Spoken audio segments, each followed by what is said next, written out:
Hi there. Today is Monday, January 13th, 2025, and I am Robin with In the Family Way Coaching. We are here for our daily Bible reading as we are reading through the whole entire Bible in 1 year. We are using our Day by Day Kids Bible, and it is written by Karen Henley. And I am keeping track of my daily reading with my calendar here, and I have put my sticker up on the calendar. So if you have your calendar, and if you have not already, you can put that sticker on there. We're about ready to go through our daily reading. If you do not yet have a calendar, I have the calendar available for free as a download on my website, and I will put the link down below in the description so that you can print your own calendar to keep track of your achievement and your daily commitment to read the Bible. We are going to be reading through Genesis 32 and 33 today, and we are going to be seeing Jacob returning home to Canaan. And on his way home, he is going to be meeting his brother Esau. He's a little bit nervous. You may remember that when Jacob left his home, he was running away from Esau because he had just tricked his father, Isaac, into giving him Esau's blessings. So Esau said that when their father died, he would kill Jacob. So now Jacob is on his way home, and he's going to be meeting Esau for the first time in a very long time. And let's see what happens. Jacob and his family left for Canaan. God's angels met Jacob on the way. And Jacob saw the angels, and he said, "This is God's camp." Jacob sent some servants ahead. They took this message to Jacob's brother Esau. "I have been at Laban's. Now I have cows and donkeys. I have sheep and goats and servants. I hope you will be kind to me." The servants took the message to Esau. Then they came back to Jacob. "Esau is coming here," they said. "He has 400 men with him." Jacob was scared. He put his family and servants and animals in two groups. Half of the people and animals were in one group. Half of them were in another group. Esau might fight one group, he thought, but the other group can get away. Then Jacob prayed, "God, you have been kind to me. I am not good enough for your kindness. I came across the Jordan River a long time ago. I only had my walking stick with me. But now I'm going back across with two groups, and I pray that you will save me from Esau. You promised to make my family into a big nation. You said there would be more people than the sand." Then Jacob chose a gift for Esau. He chose 220 goats and 220 sheep. He got 30 camels with their baby camels. He took 40 cows, 10 bulls, and 30 donkeys, and he gave them to his servants. "You go first," Jacob told them, "and stay in different groups. Esau will meet the first group, and when he asks whose animals these are, tell him that these are Jacob's. Say that they are a gift, and say that Jacob is on his way." Jacob told the other groups to say the same thing, and he hoped that the gifts would keep Esau from being angry. Jacob sent the gifts on. Later that night, he sent his wives and children across the river. But Jacob spent the night by himself. That night, a man came to Jacob. The man had a fight with Jacob. They kept fighting all night long, but the man could not win because Jacob was so strong. So the man touched Jacob's hip, and right away Jacob's hip was hurt. "Let me go now," said the man. "Day is coming." "Only if you pray for God's best for me," said Jacob. "What is your name?" asked the man. "Jacob," he said. "Now your name will be Israel," said the man.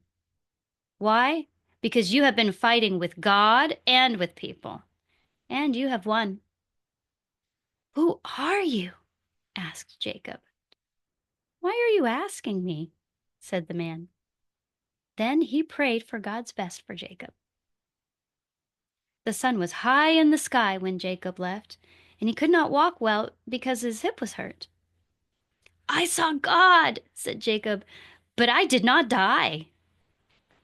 Jacob went on with his family. Then he saw Esau and his 400 men coming.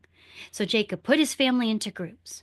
He sent the 2 servants and their children out first, and then he sent Leah with her children, and he sent Rachel and Joseph last.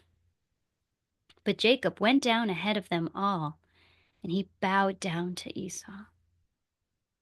Esau ran up to Jacob. He hugged and kissed him. Then he saw Jacob's big family.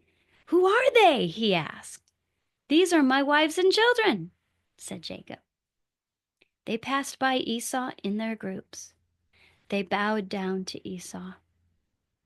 "Why did you send all the goats ahead of you? And why did you send sheep and cows?" asked Esau. "They are a gift for you," said Jacob, "so you will be kind to me." "I have enough goats and sheep and cows," said Esau. "You may keep them." "No," said Jacob.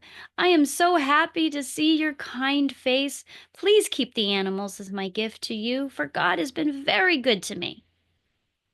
So Esau kept them. "I'll go along with you on your trip and help you," he said.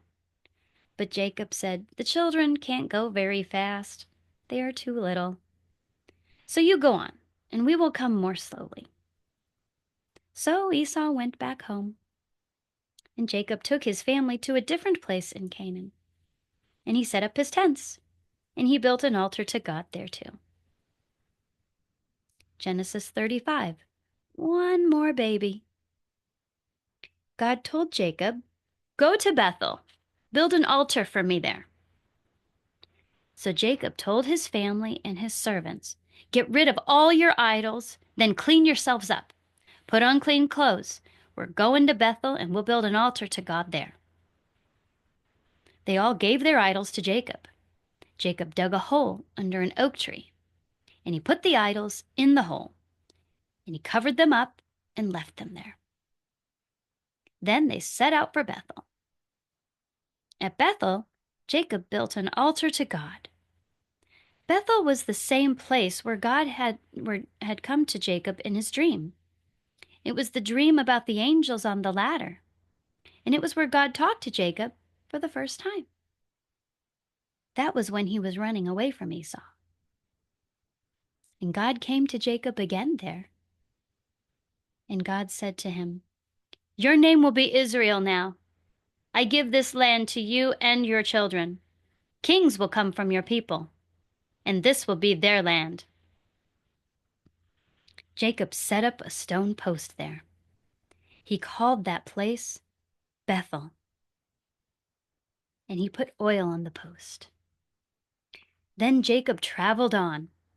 Rachel was going to have a baby, and while they were on the trip, the baby was born. But Rachel had a hard time having the baby. "Don't be afraid," said the woman who was helping Rachel. "You have a baby boy." But Rachel was dying, and before she died, she named the baby Ben-Omi. And Jacob called him Benjamin. Then Rachel died, and Jacob made a grave for Rachel, and he set up a post to mark where her grave was. Jacob stayed in the land of Canaan, and sometime later, Jacob went home to see his father Isaac. Then Isaac died, and Esau and Jacob put his body in a grave. And that is the end of our January 13th reading for the day.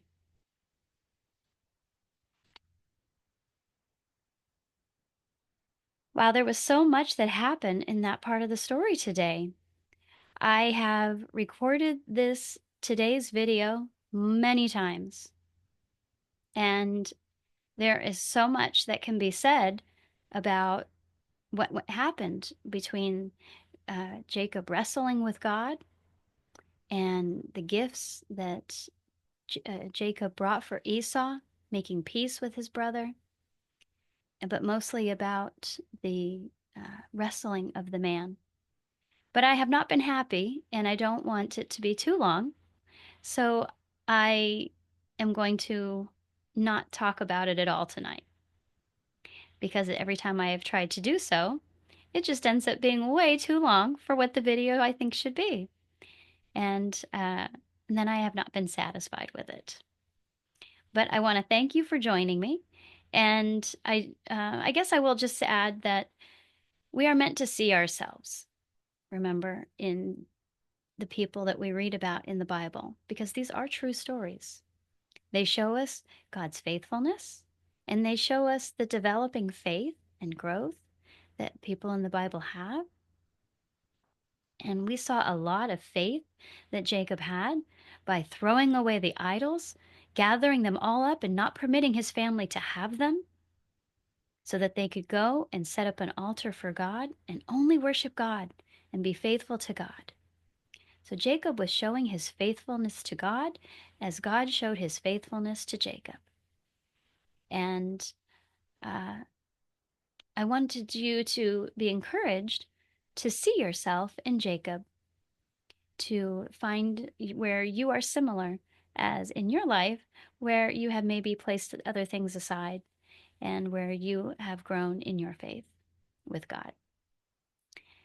And with that, I will end today's video, and I will see you all again tomorrow. And again, I want to apologize for the video being posted so very late tonight, as I worked on it for all afternoon for many hours, and I just was never happy with any of my efforts.